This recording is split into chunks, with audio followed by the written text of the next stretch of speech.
Welcome to another live stream. It's our time to get together and talk about gangstalking. Sorry, I may have to clear my throat a little bit.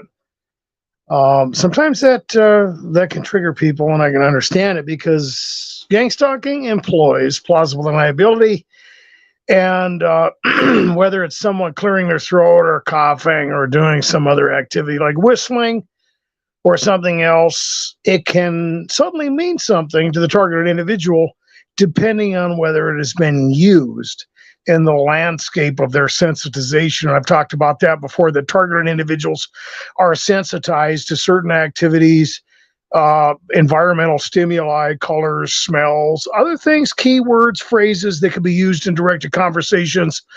And of course, to them, even if it's not gangstalking and they hear something like that, unfortunately, it's going to trigger them.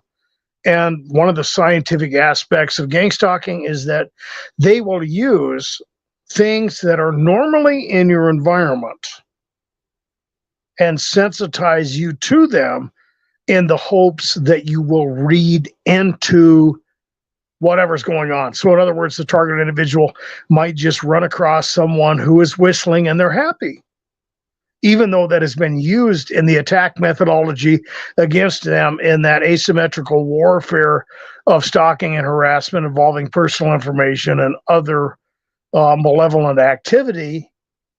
And of course, now that they're looking for those things, now they've been sensitized to that, they are going to react. They are, at the very least, they're going to think about it. They're going to wonder. Okay, they might know, I don't know, maybe that person's just having a good day or something. God forbid the individual comes up and, puts his hand on your shoulder and starts talking to you or something like that, because you think he's a perp. But really, it's, just somebody from the methadone clinic and they're high. You have no idea. But that's the science of gangstalking, in the sense that they will get you to the place where you're looking for this stuff, and whatever's in your environment, whether it be some type of anomaly, maybe somebody's having a bad day, maybe something happens in traffic, whatever.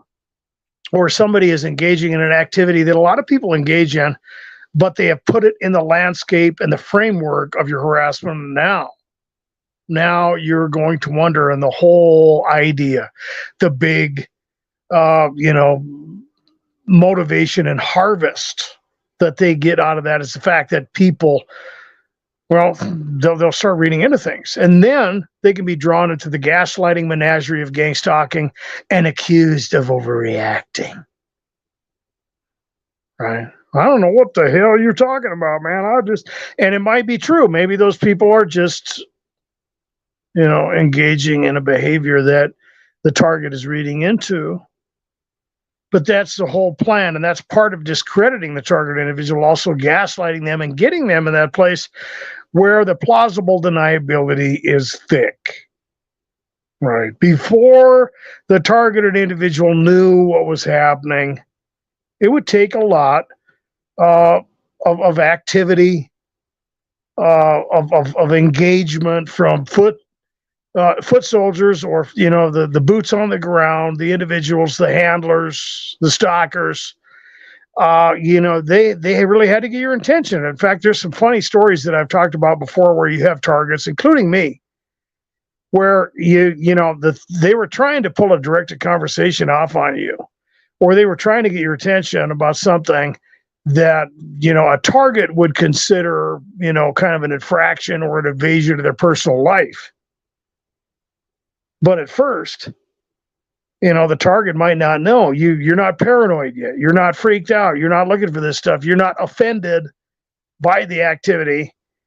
And when somebody starts doing that to you at first, involving personal information, that's an interesting coincidence. Wow.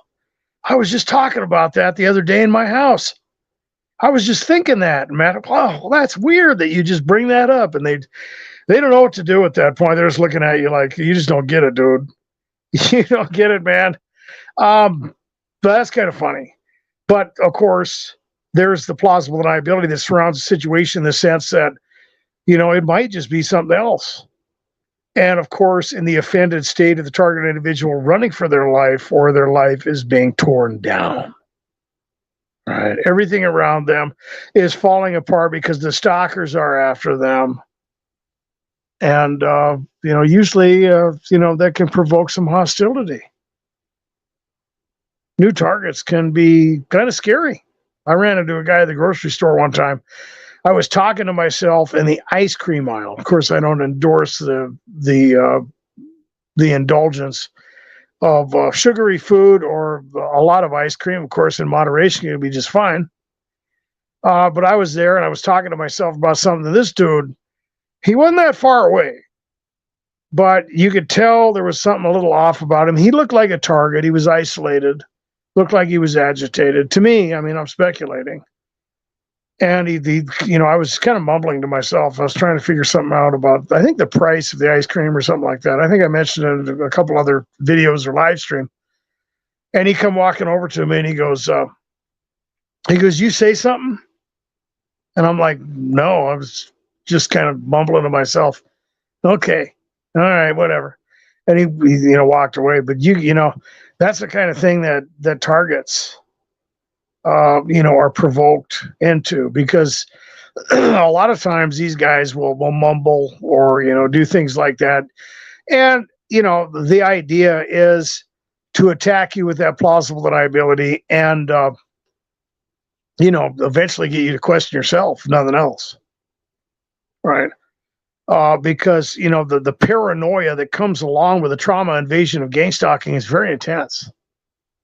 You will read into things. You will, have a difficult time differentiating some of the things in your environment if you are a heavily sensitized target individual with the regular activity and the framework and the themes that are already there. And I've talked about that before for targeted individuals. That one of the things they do with the shock and awe campaign that targets will deal with is that, there are themes out there. There are things the target could be, the target individual could be sensitized to, that they're going to run into ad populum in the world around them that really has nothing to do with them.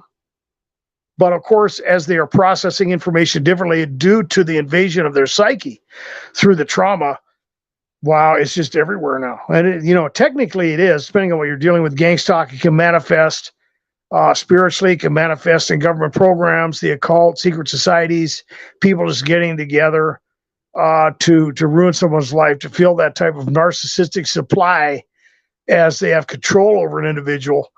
And sometimes individuals who experience higher forms of stalking can deal with all of these things mingled together. But the whole point is that, the targeted individual is going to be extremely paranoid.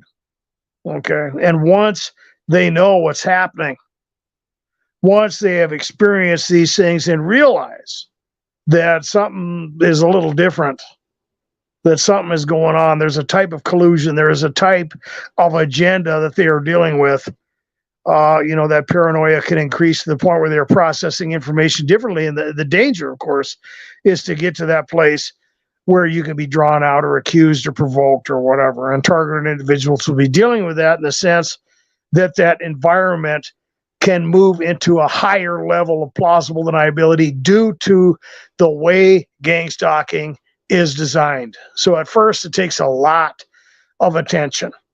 People are aggressive. They're obvious. Targeted individuals, they might not know at first, as I illustrated earlier, but then they figure it out.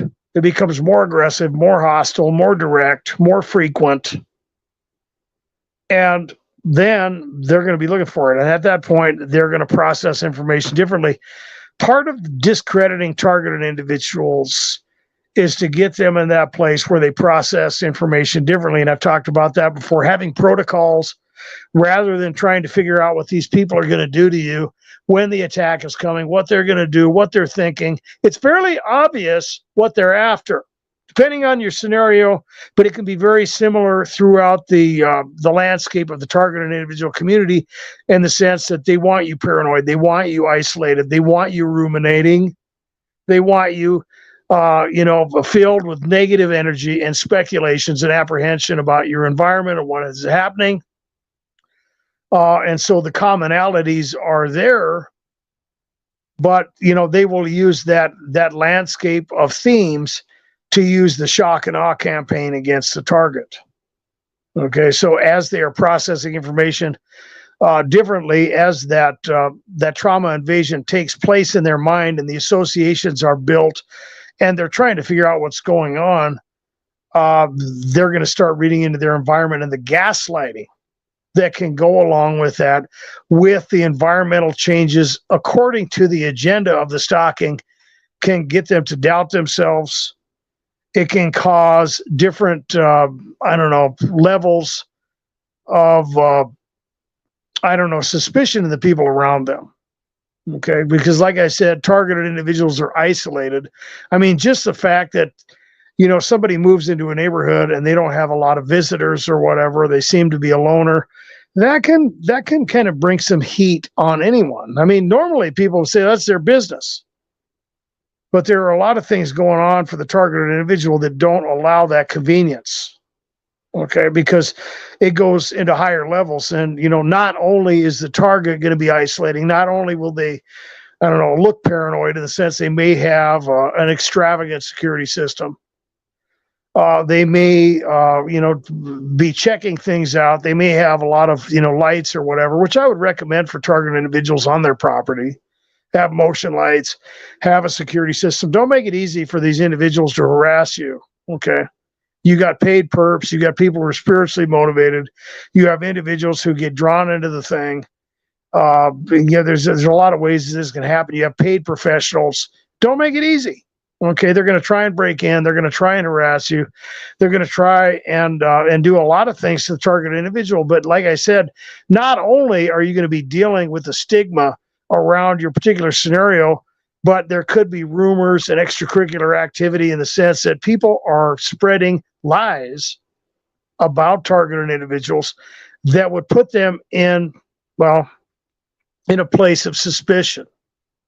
It would take them into an area where, I've talked about this before, whether you're talking about, the targets that start, researching gang stalking or government conspiracies or other things, is that you can be put on a watch list just for checking some of those things out. But for targets, who are already being harassed, maybe even on the run, they move into a place, they move into an apartment complex, they move into a neighborhood, they've got the security system, they're putting up the lights, they're not really talking to anyone, they seem a little standoffish.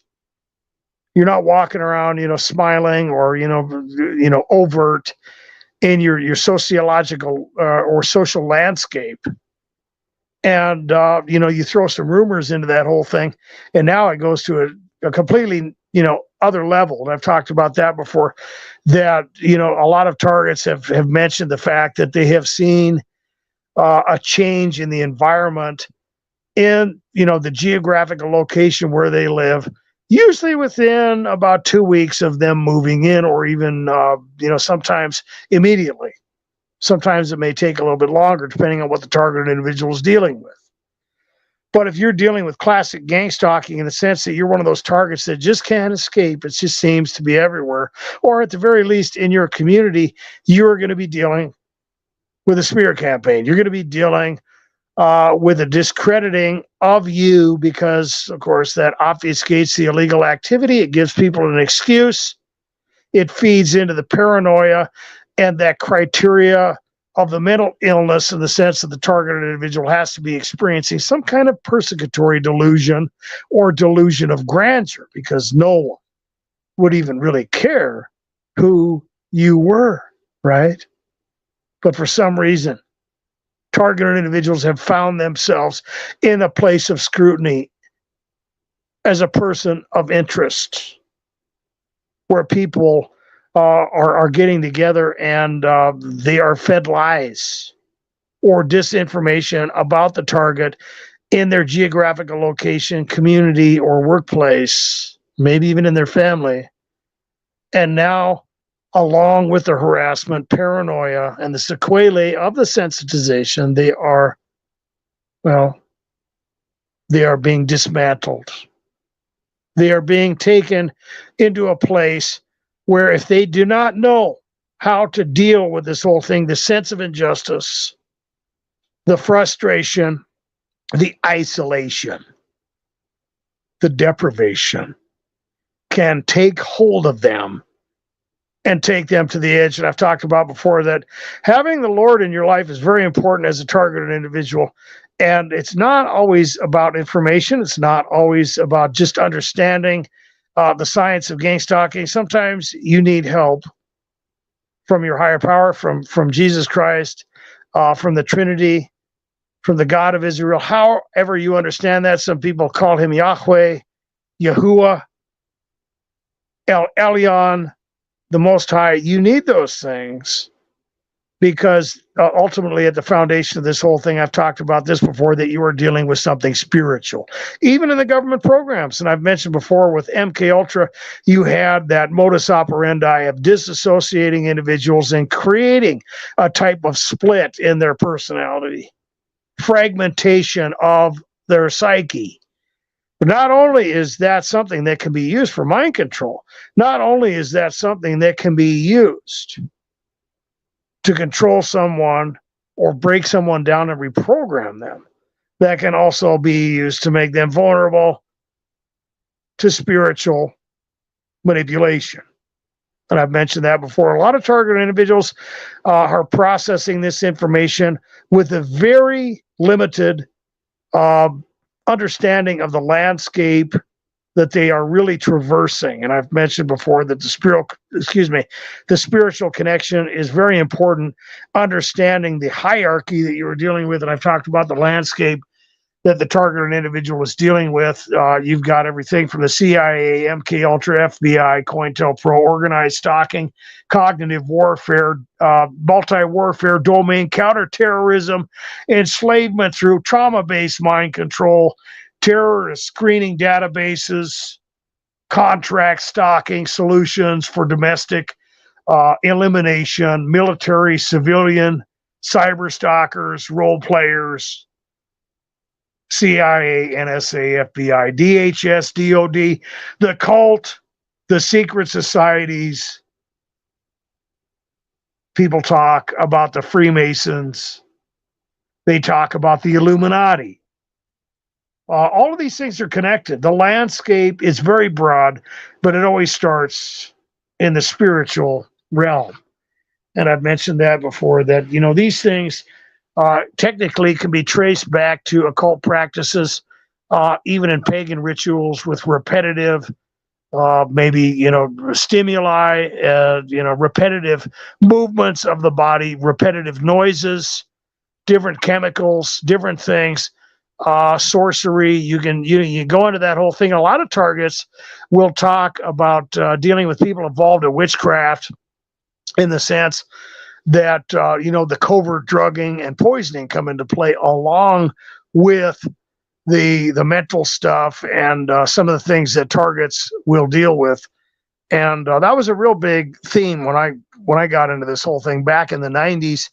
If there were a targeted individual community online back then, they would have been talking more about witchcraft and black magic and stuff like that than they would be directed energy weapons and technology today, which is usually the focal point of most targeted individuals in their scenario. The technology, the government aspect, the secret programs and stuff like that.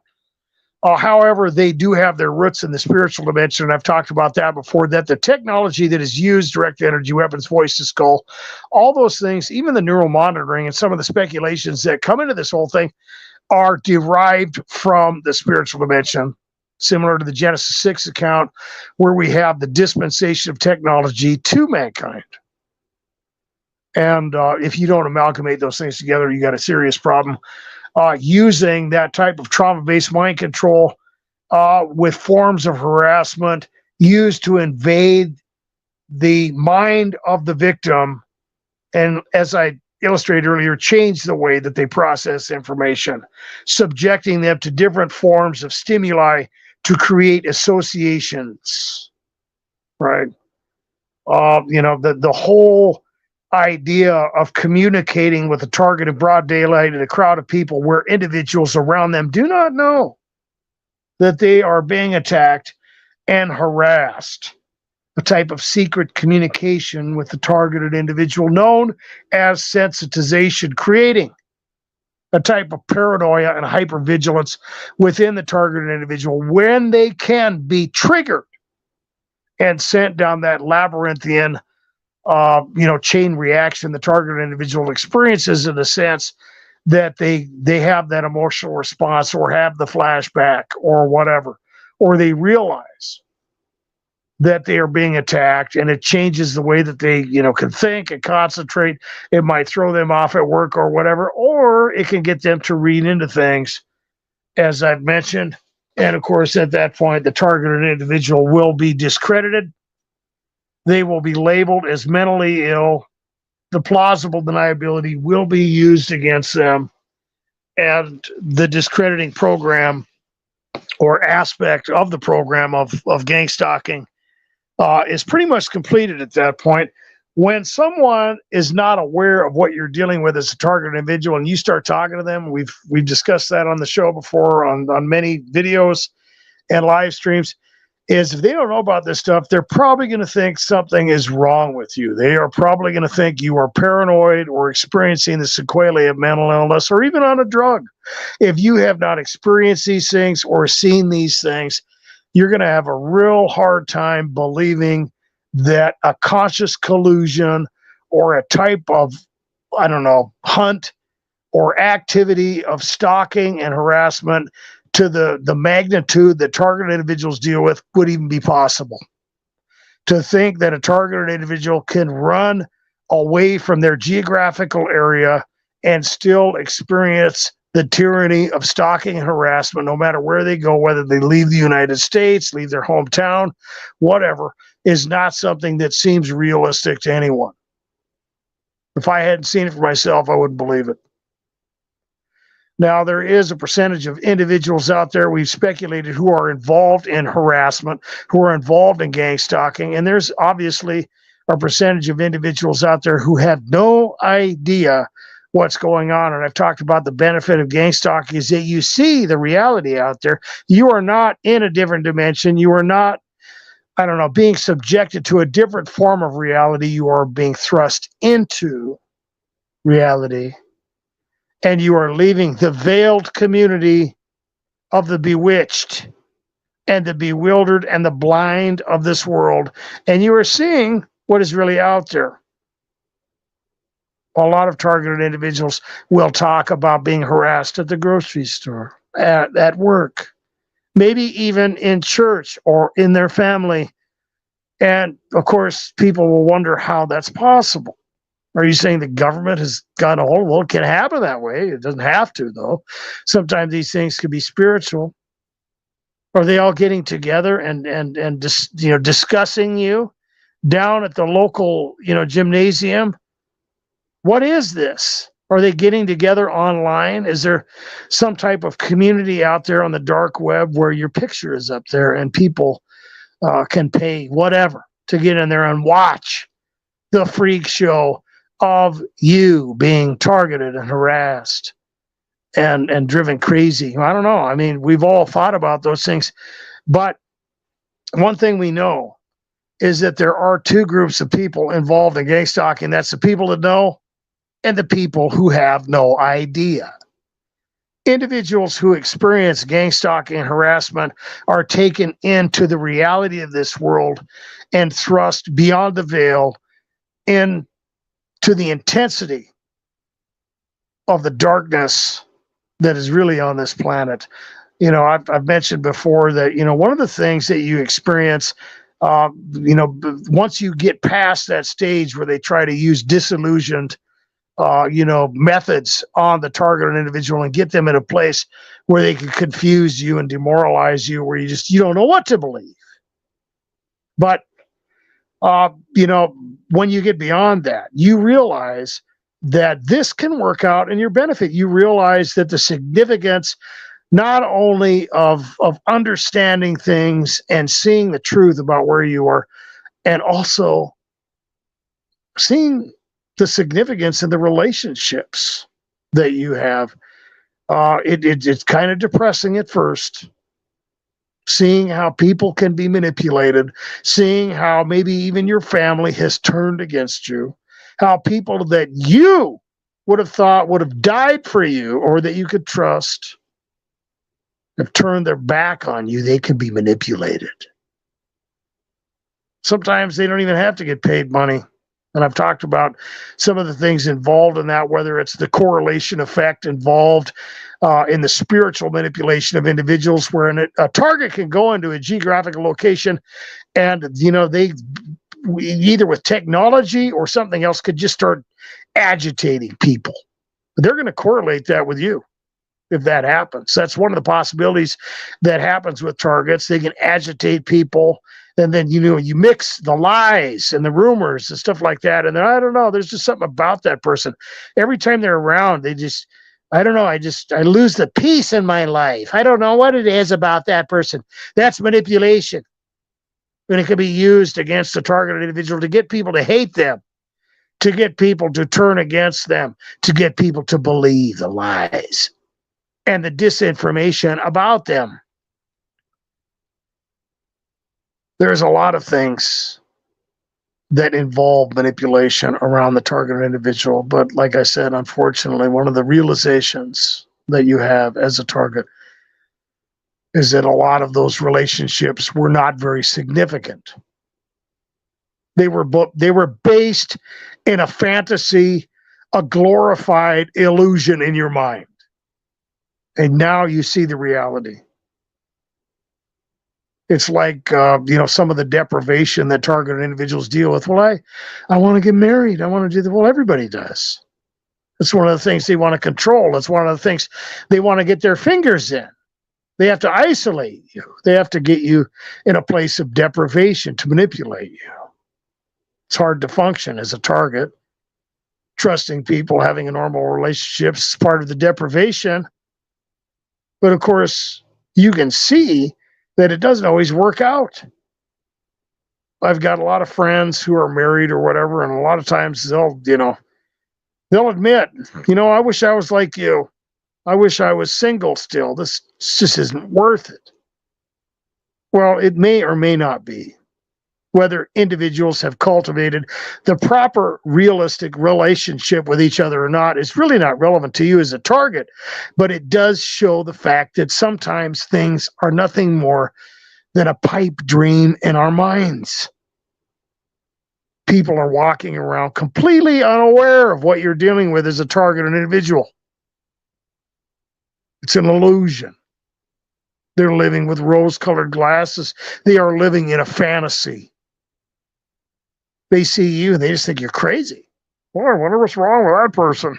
My gosh, right, there you go. Oh, I've heard of being careful. Look at all the lights and the cameras around their property. Well, it's paranoid. They have no idea what you're dealing with. You might fly off the handle at work or something.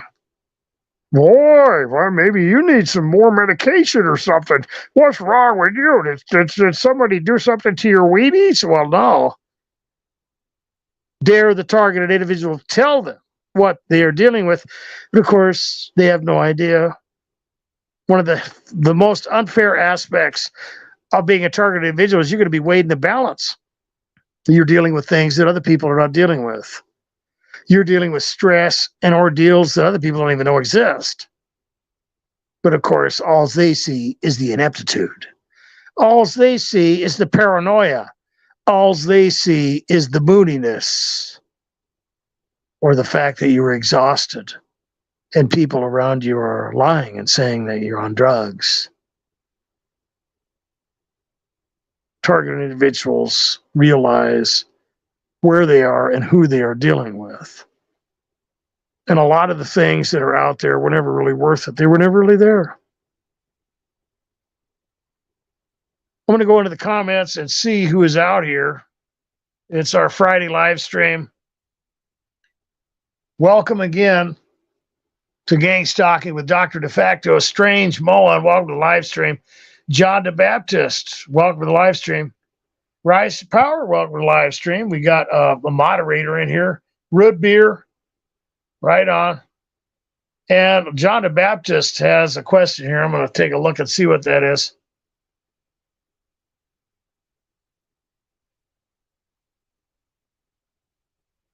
And John the Baptist is, I'm going to paraphrase this.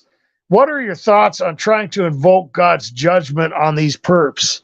That's an interesting question, and I've heard that from targets. A lot of targets will talk about praying maybe the Psalms of David. He experienced a lot of persecution, and he was hunted down by Saul. And I think he spent around 20 years dealing with that, quite a while, quite a duration of time that the King David was dealing with that persecution.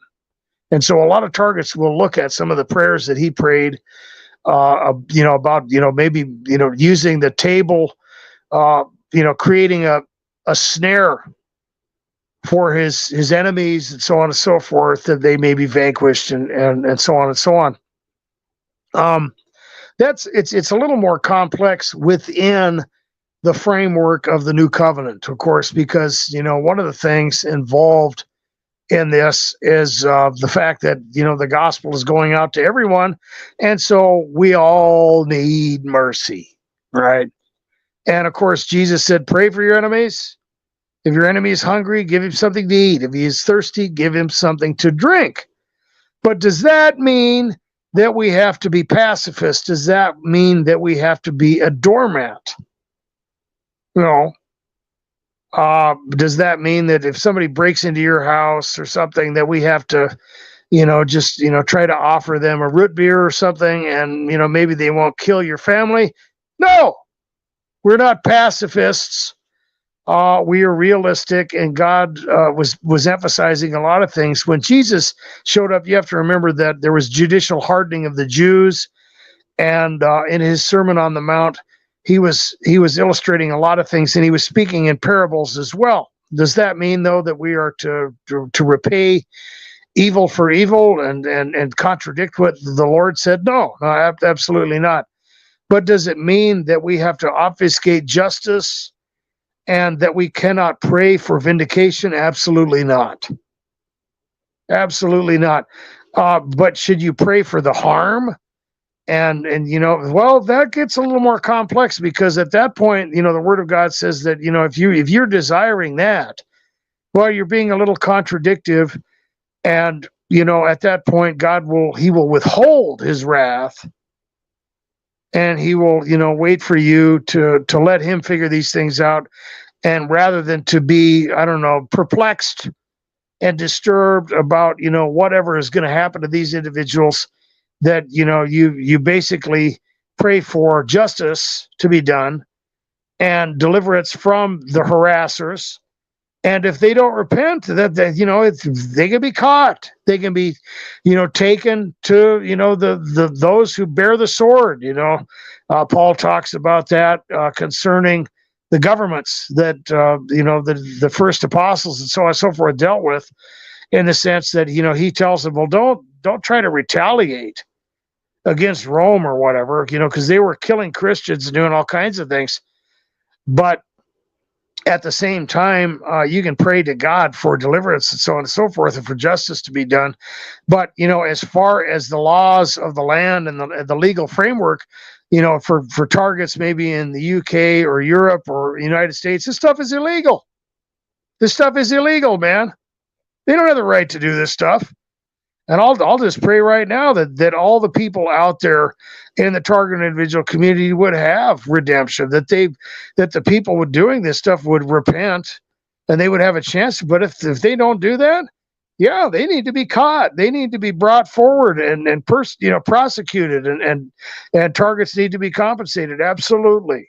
And they need, for their own good, if nothing else, to experience some negative consequences for this whole thing, and to be convicted deep within their psyche and in their being and their soul about what they're doing, and that's wrong.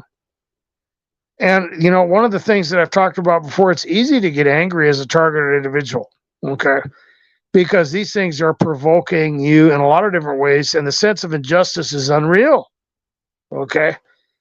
They just seem to be getting away with this stuff. And like I said, a lot of the idea of, some of the religious disinformation out there, oh no, you got to give them all Christmas cards and do all these nice things for them and hug them. And if they're treating you horribly, you don't have to do that. You don't have to repay them and retaliate or pour out your vengeance or something. But you get away from them. If somebody is disrespecting you or mistreating you or whatever, you don't have to do all that stuff. That's not, in my opinion, I could be wrong, really biblical. And you have to remember that the Sermon on the Mount illustrated the fact that we are to pray for our enemies and so on and so forth. But you have to remember that being perfect, like God is perfect or under the law, was a lot of the emphasis on some of those things that Jesus talked about, like, cut off your hand if it causes you to sin, or pluck out your eye. Of course, that's obviously not part of the framework of salvation, right? But the problem is that the Jews thought they were justified under the law, and he was their Messiah, and the whole law thing, or the purpose of the law, was to show them their destitution rather than to make them feel superior to the people around them. And targeted individuals deal with that too, in the sense that these people around you, they think they're better than you. It's easy to get a complex as a targeted individual because, these people, they all seem to know something that you're left out of. You feel like a second-class citizen. They seem to be getting away with this. They're not dealing with the persecution that you are. They're winking at each other. They're high-fiving each other. But you're the odd person out. You've got to be the underling. You've got to be the freak. Really, it's not like that. Really, it's the opposite, usually. And it's not that you need to get all narcissistic or superior or have a delusion of grandeur, but you're not part of this whole thing. You're not conformed into that. And it's tempting for a lot of people to believe they think that's where all the success and the prosperity is, and they've just been left out. But really, that's the opposite of that. It's something you don't want to know about. It's something you don't want to be involved in. It's something you don't want to be part of. But it's easy with the persecution and the gaslighting and all that stuff that goes along with this whole thing to be tempted to have some kind of a complex over this whole thing. I did.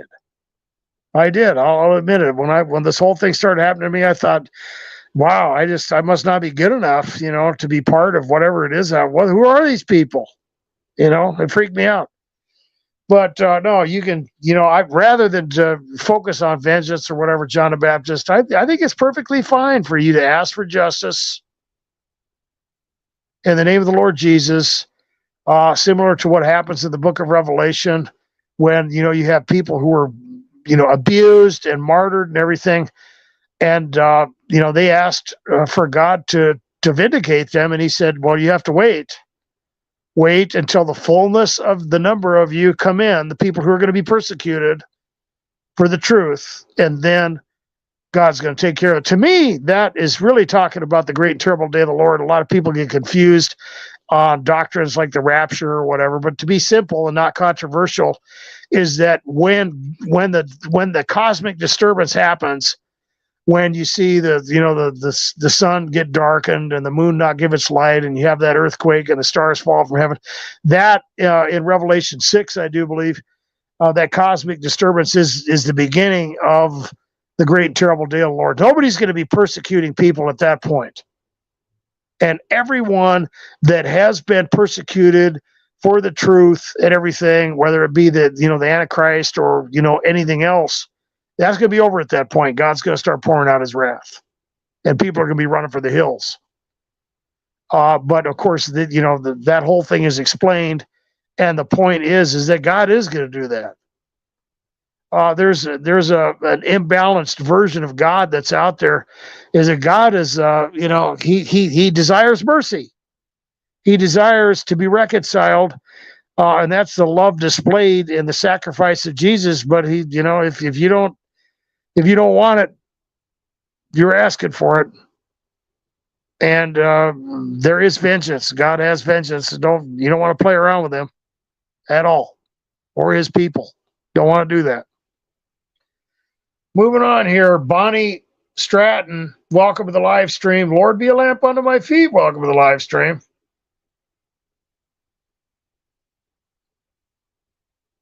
Okay, Equinox, welcome to the live stream. Spirit, Faith, and Times, welcome. Andy Smith, welcome to the live stream. Thanks for showing up. It's been a while for me too. I've been busy, guys, trying to make money.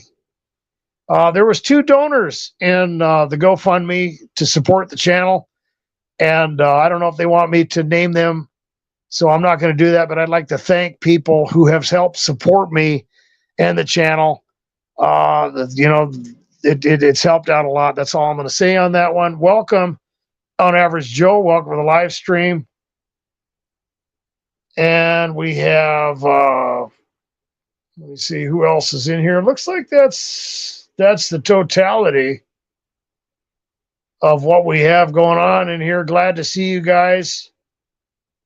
And we'll just get back to some of the things that pertain to the gang-stalking landscape. And, the fact that targeted individuals suffer from that type of injustice and suffer for, things that they've never done. A lot of times targeted individuals will deal with rumors, lies that are simply being spread, or that sequelae that they are experiencing from harassment taken out of context and applied to a methodology of turning them into a scapegoat.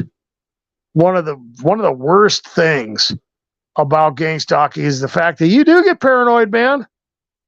You get paranoid. You don't trust people. You're afraid of stuff.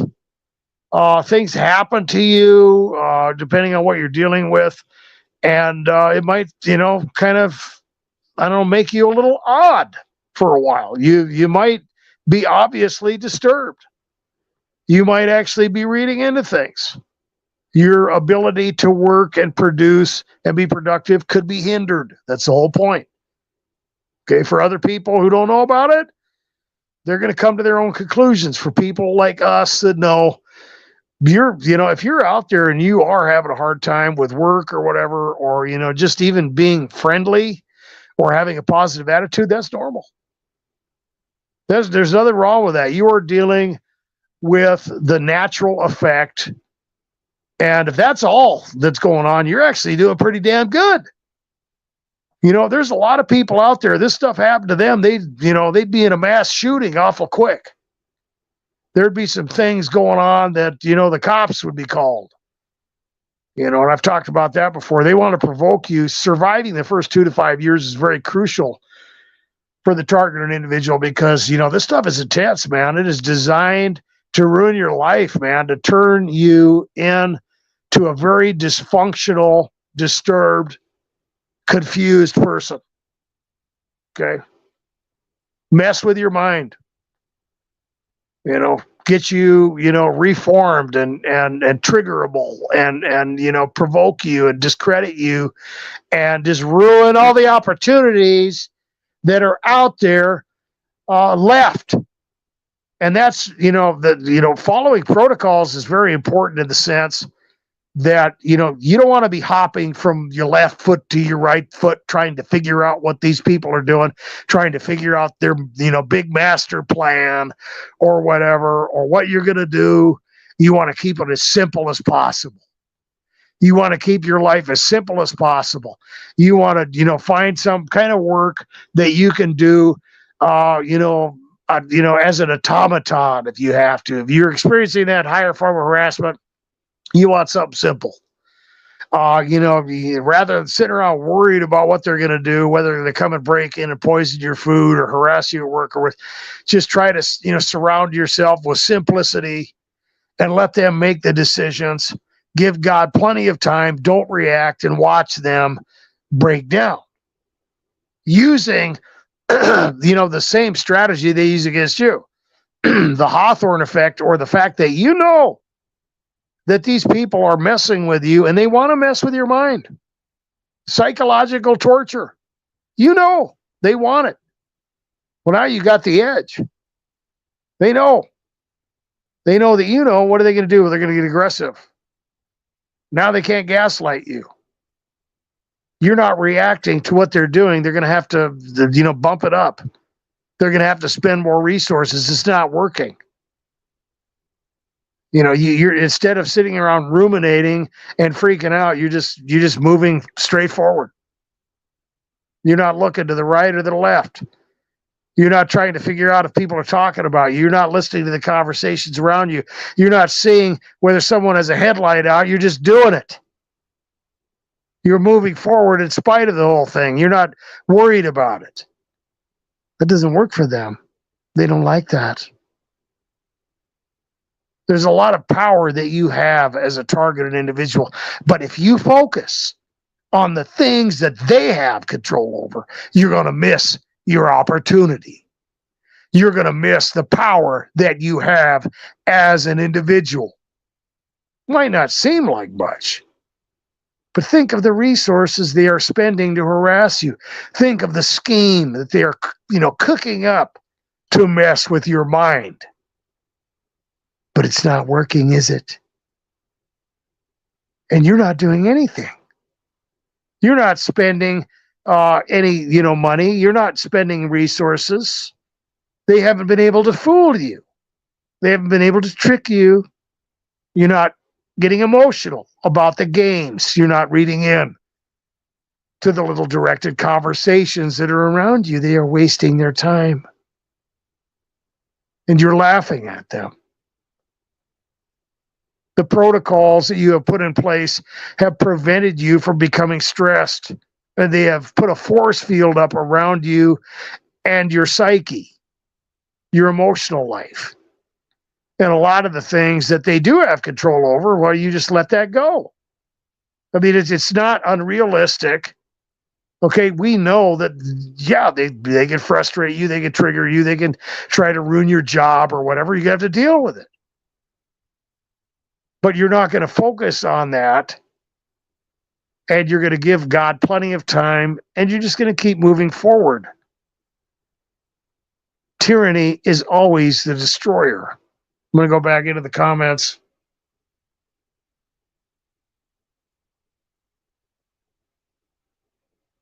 John the Baptist says, I feel like the next 24 hours will be the hardest. Well, you never know. Rather than just, because they want you to be negative, rather than to speculate about something negative, speculate about something positive. There's only so much they can do to you now. If you know all the things you do about gangstalking, I mean, they're just basically torturing you. They're not messing with your mind anymore. What are they going to get out of it? And, you want to maximize on how you are neutralizing what they are doing. Forget about all the rest.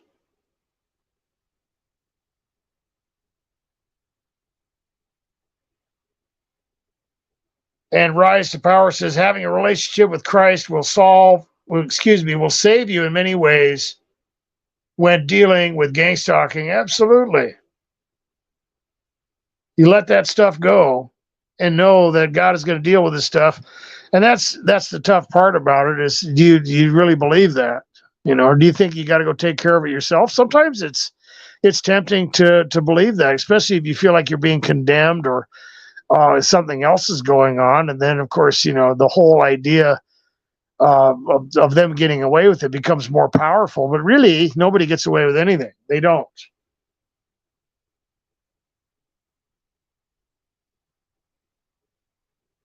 And Rise to Power also says it's like a snuff film being done on you. That's interesting. I've wondered, who knows what the hell they're doing? I mean, it's true that targets are invaded, and sometimes their dwellings are, they got cameras or whatever.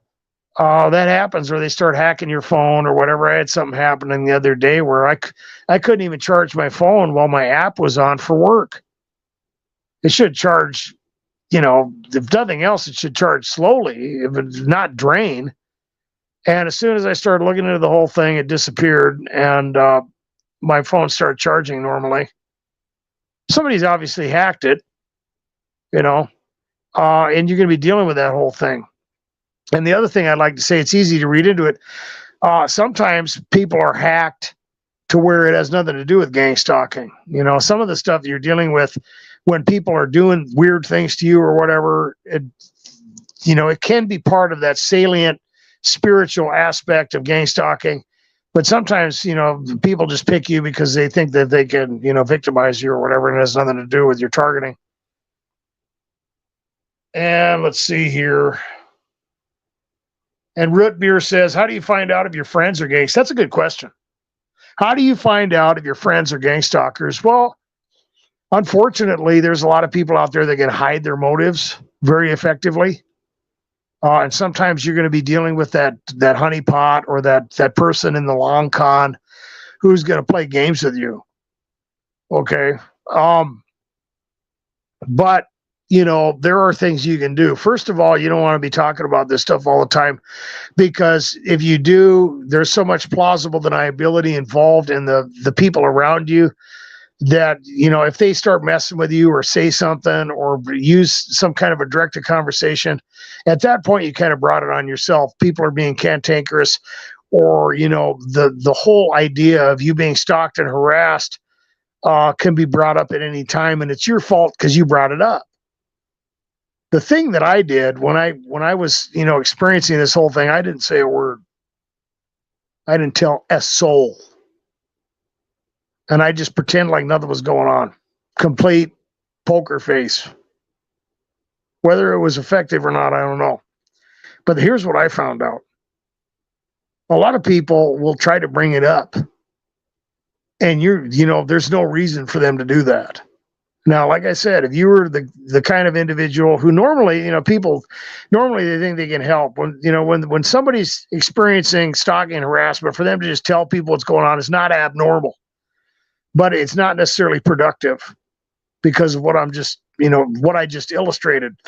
Because if someone brings something up and you haven't mentioned it, it's not an issue. It shouldn't be in the landscape. That's suspicious. Why in the hell would they be talking about something, unless something was going on? So I noticed that right away. There were a lot of people, is everything going okay? Are you sure? Is anybody after you? What are you talking about? Oh, I don't know. You'd tell me, wouldn't you, if something was wrong? And, stuff like that, and even more aggressive and obvious. And I'm like, I don't know. What are you getting at? You play dumb. Because they give themselves away. It's like the stuff that targets deal with directed conversations. So if we'll just say you are dealing with something and, you do say something or you feel compelled to share certain information, involving your ordeal, what you want to do is mix up the details a little bit. Because what I've noticed is that these guys will communicate behind the scenes. It's like the stuff that happens in the targeted individual community. These guys are pretending like they're fighting or whatever. Or they're pretending like they're targeted individuals, but really they're just perps. And they get together behind the scenes and they play little games, and then, well, nobody will suspect us of being in a collusion because we're fighting and saying horrible things about each other. But really that's the evidence that they do know each other and that they are in the collusion, right? I found that out. But the point is, when they start attacking you or when they start talking about something, the individuals around you anyway, well, they better have a good reason for bringing something up. They better have a logical, non-paradoxical excuse for the information and material that they are, doing that. And if you mix up the information a little bit and someone comes at you from another angle, and says something, in a conversation and tries to trigger you with false information, well, two things right there. They're stalking you, and they've also been talking to that other individual that you told that to. So you got two hits on that right there, right? And some of it might just be, the fact that they're trying to, play a game with you, but you know exactly who you're dealing with, who's in collusion, where that information is coming from, who they're, who's, getting together behind the scenes. And if you don't say anything at all, and somebody keeps bringing something up, it's pretty obvious that they know something. So as far as trying to figure out who's in on this, First, you don't worry about it because it doesn't matter. You're a targeted individual. If you're experiencing higher forms of harassment, a lot of people are going to be manipulated, and you are going to have to live by protocols with the realistic expectation that pretty much anybody around you can be manipulated. Now, there are rare occasions where targeted individuals do have spouses or people that they can trust, very, valuable environmental stuff going on there. But, for the most part, what I've experienced is that, you can't really count on that whole thing. And when you do, you make yourself vulnerable. One of the things that targets deal with is the isolation and the deprivation. And you're very needy as a targeted individual, and they'll take advantage of that. They might even play little games where they're helping you out, or it looks like they're helping you or whatever. And if you put too much, if you invest too much emotional currency in that whole thing, they can turn around and stab you in the back or whatever. You don't want to play that game. In fact, they use that strategy in MK Ultra, where they would literally groom an individual from childhood and have someone in their life that would, rescue them or help them out. And then they would use that individual to torture them just to get them so freaked out that they would disassociate or fragment. So that, you have to realize when targets are dealing with family members and stuff like that's Gangstalking 101. It's emotional currency max.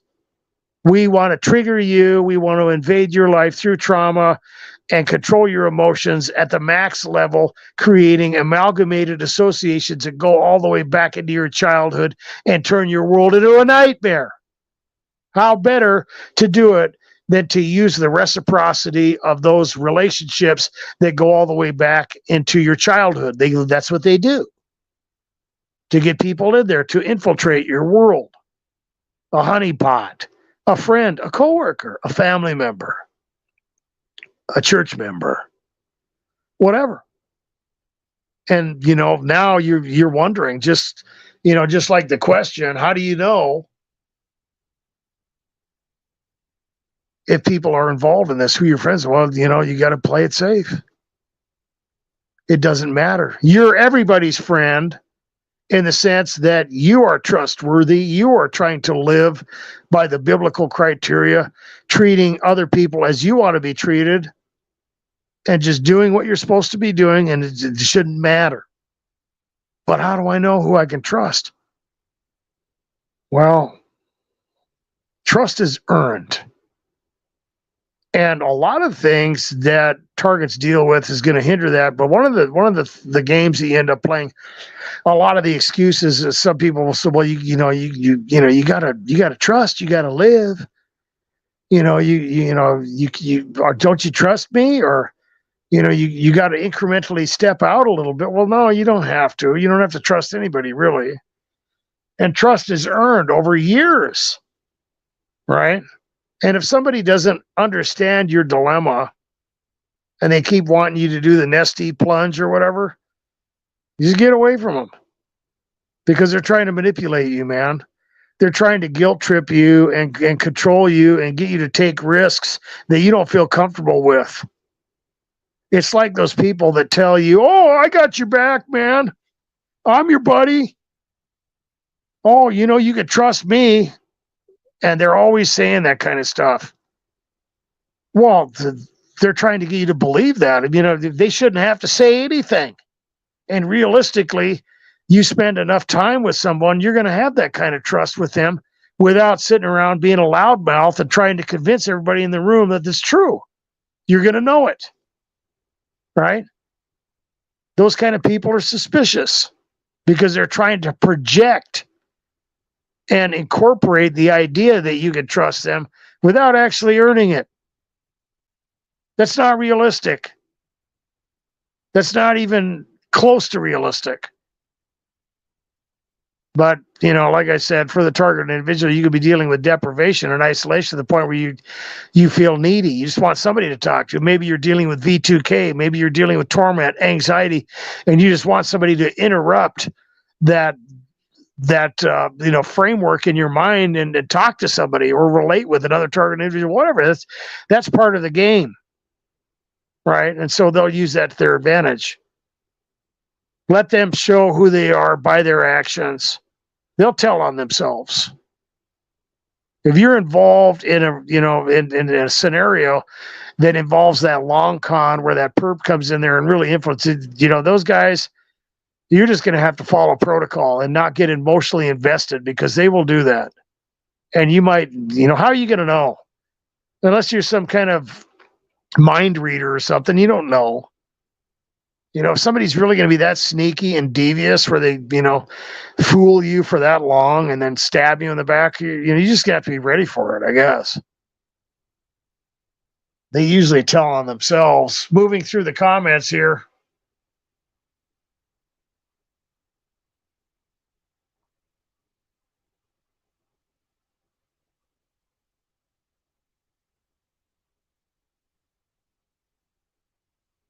Okay. Just looking through the comments here.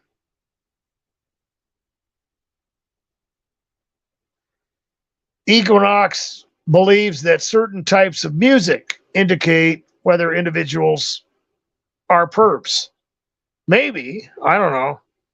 I would have to be careful. It depends.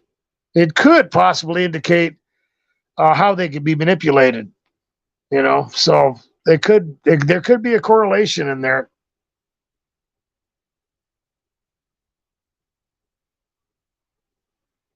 Oh, we have Feng Loi in here. Welcome. And DJ, welcome to the live stream.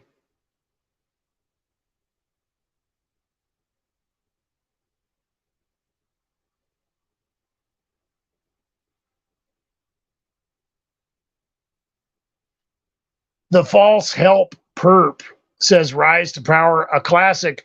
Yeah, we just want to help you. I just came to help you. Oh, I'm sorry. I didn't mean to break that. Oh, I'm sorry. I didn't mean to get in your way. Oh, I didn't mean to trigger you. I'm sorry. Are you sure you're not overreacting? Thanks for the help. Oh, yeah. There's a lot of ways that these individuals can interject themselves into your existence. I will just say that I spend a lot of time alone nowadays. And it's not to say that I want to, but it is what it is.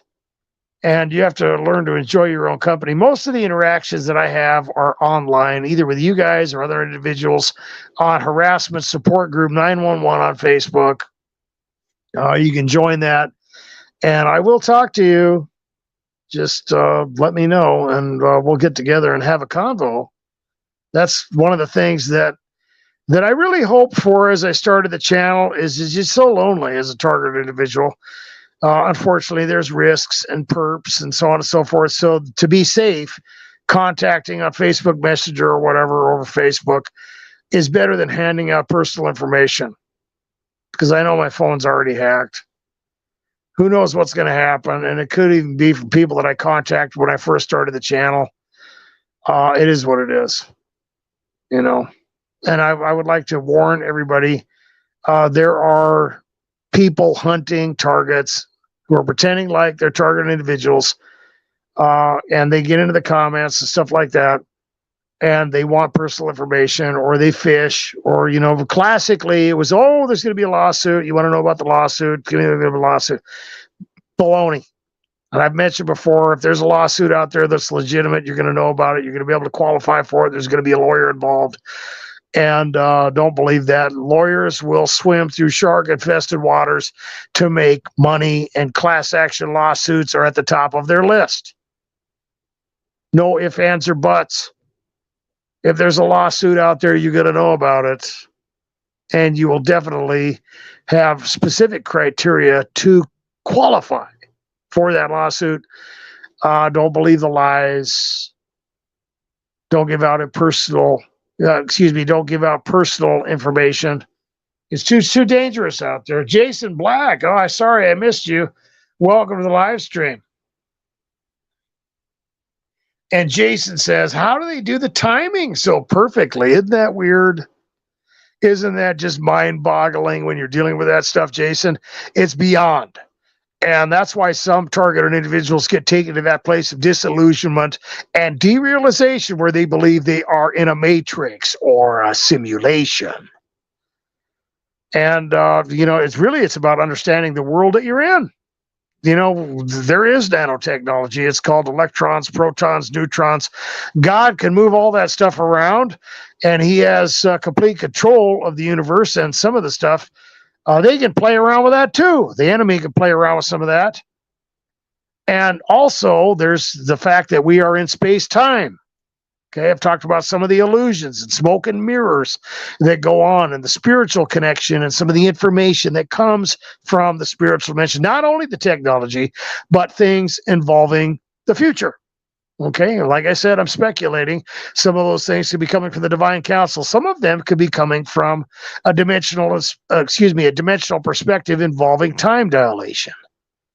You have a destiny theology involved in the secret societies in the hierarchy of gangstalking that has mystified and bewitched people from the beginning of this whole thing, going back to the beginning of the kingdom of Egypt and the roots of Rosicrucianism and Freemasonry and all that stuff, which is basically all connected.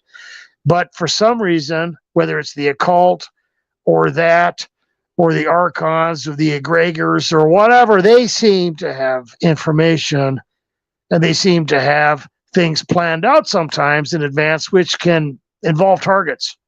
Sometimes targets are taken into arenas where the stalking is so intense that things are literally set up in advance for them.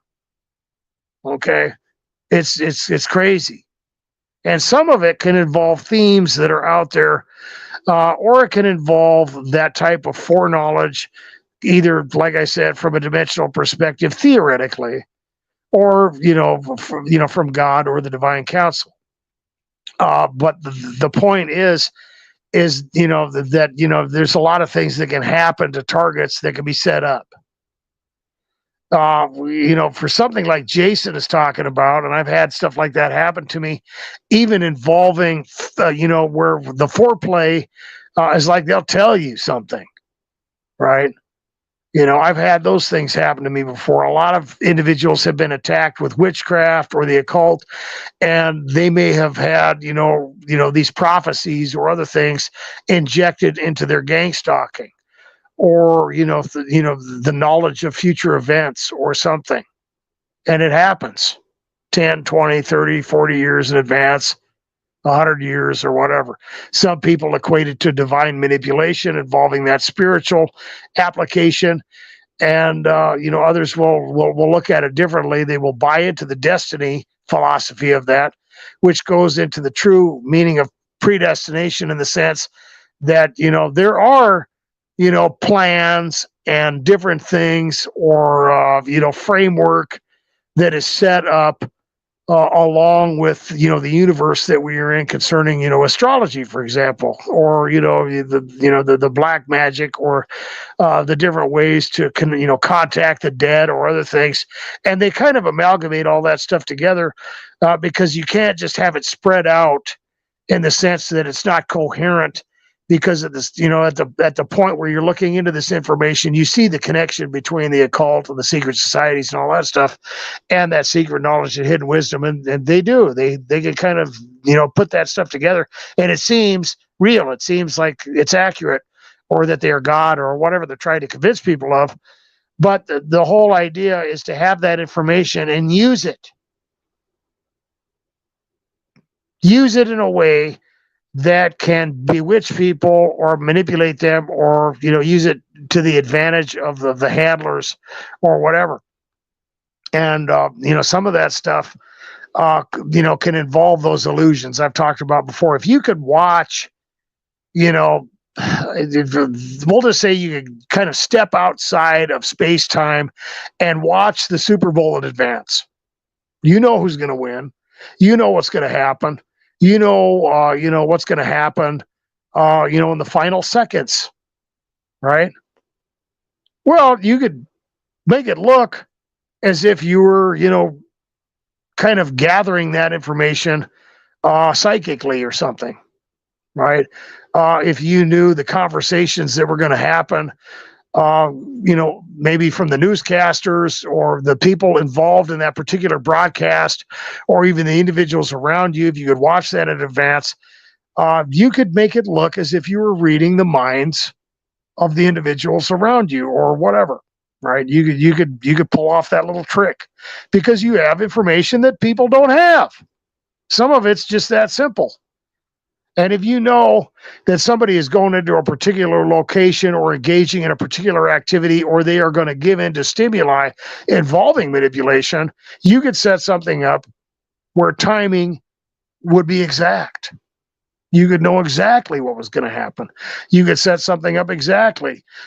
You could, put a camera or, pre-wire a hotel room that you knew somebody was going to go to because you had information that other people don't have. A lot of people don't like that explanation. That's just one of the possibilities. And, for me, depending on what you're dealing with, like Jason is dealing with a probably higher form of harassment, there has to be some connection. It can't all just be humans getting together on their phones, collaborating in real time, trying to organize something, and hopefully it works out like that. That's a little more, involved. It's a little more cultivated when you get into those scenarios.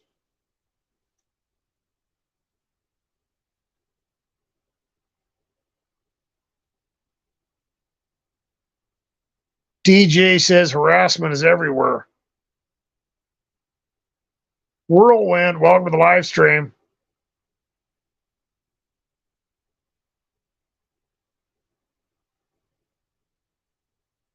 And Feng Loi says some also pretend to be Christians. And they'll pretend to be a lot of things. And they will get close to you and they will use that plausible deniability.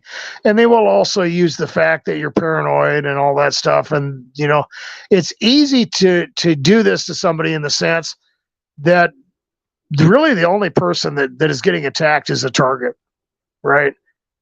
And they can just kind of waltz around and, they're carefree. They don't worry about it.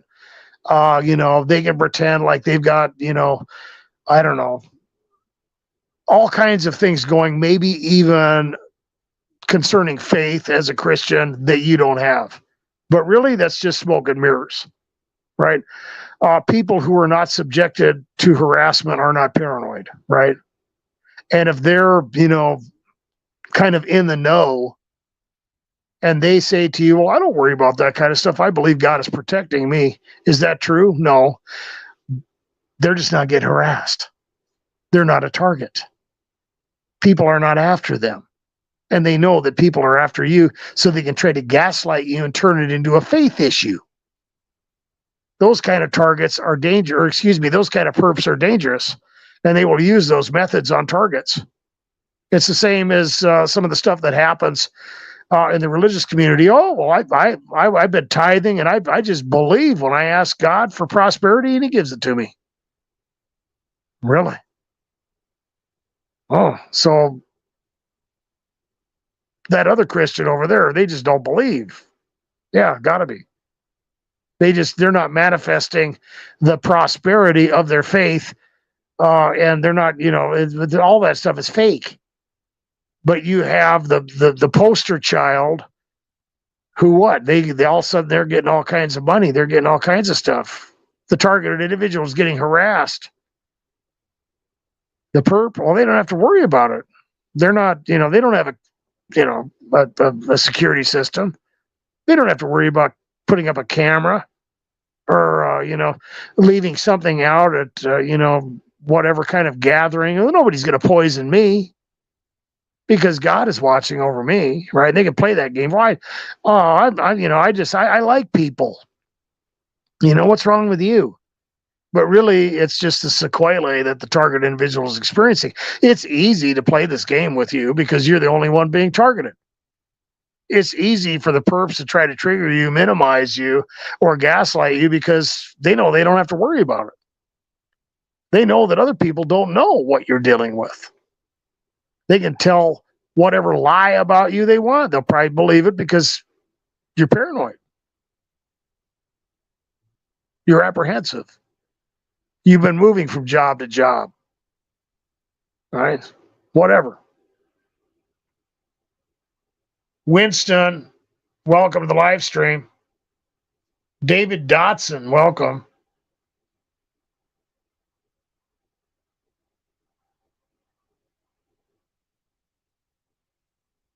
Christopher says the smoke and mirrors are ramped up around him.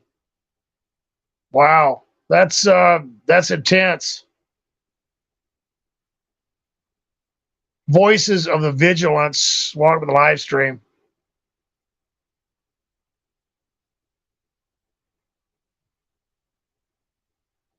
Okay.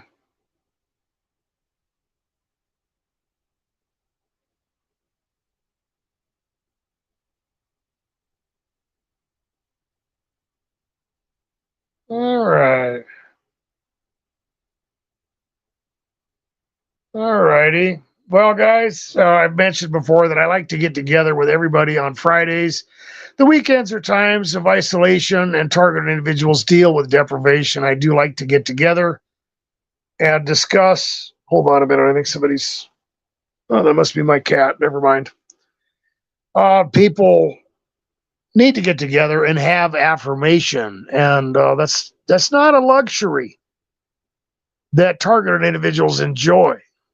Most of the individuals around them are not experiencing the same environmental tyranny and stimuli that they are, and they just can't relate. They are isolated in their circumstances, and they become isolated socially.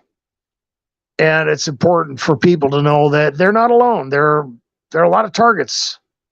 They're just spread out, right? And one of the lies is that these people are going to get away with this stuff, and that you're the only one experiencing the harshness that you're dealing with. That's not true. There are a lot of us out here dealing with this. There are a lot of targets who are dealing with extreme demonic oppression, directed energy weapon attacks, V2K, all kinds of psychological games, covert drugging, covert poisoning, break-ins, workplace harassment. And it's intense. And I've mentioned before, a lot of people talk about, do you think it's going to end? It could. We don't know. God can do a lot of things. And the thing we know is that he's going to work this out for your benefit. But it could happen. These people could get caught. You could be the next person on the news, lifted up in the targeted individual community as undeniable evidence that this stuff can happen. There are a lot of people that deny the existence of gangstalking. They deny the reality that you are walking through right now. And I've talked about this before. I believe you. There are a lot of targets out there who no one believes them. And I've said before that one of the difficult aspects of this is you do make mistakes. You can get to the place where you start reading into things or even buy into disinformation, but that doesn't mean that you're not a targeted individual. It doesn't mean that you're not being stalked. Just because you're wrong about something, just because you find out you're paranoid about something, doesn't mean the other stuff isn't there. You're just experiencing the sequelae of harassment, and processing the information properly is at the core of your protocol. You're not looking for it. You're not looking for headlights. You're not looking for people who are, whispering. You're not even looking at people's facial expressions anymore. Follow the protocol. You don't want to draw attention to yourself. You do not want to react. You want to make them do this stuff for nothing. And you want to simplify your life in a way that makes it very difficult to really even see if this stuff is affecting you. You don't want to be focused on it. Following the protocol means you are freeing yourself up to do other things, and you let them worry about the harassment. Of course, you have to be realistic. Let the security system watch your house. If you're worried about people breaking in and poisoning your food or drugging you, just go get it at the store and be a European shopper. If they're tampering with your hygiene products, just get some travel bottles and carry them in your pocket. There are ways around the tactics, and there are methods to understand and neutralize the psychological manipulation of gangstalking. I'd like to thank everybody for coming in here. I'd like to thank again people who have supported me. I always put a link in the description. It's much appreciated. People who talk about this stuff do get attacked more. I'd like to pray once again that individuals out there experiencing higher forms of harassment would receive a type of refreshment, that they would experience the peace that passes all understanding as they draw near to God and pray, as His eye is on them, and the only one who can work this stuff out, even though it seems hopeless, even though it seems like nothing good can come out of this, God can turn it into something wonderful, productive, and valuable. God bless. Be good to yourselves. Be safe.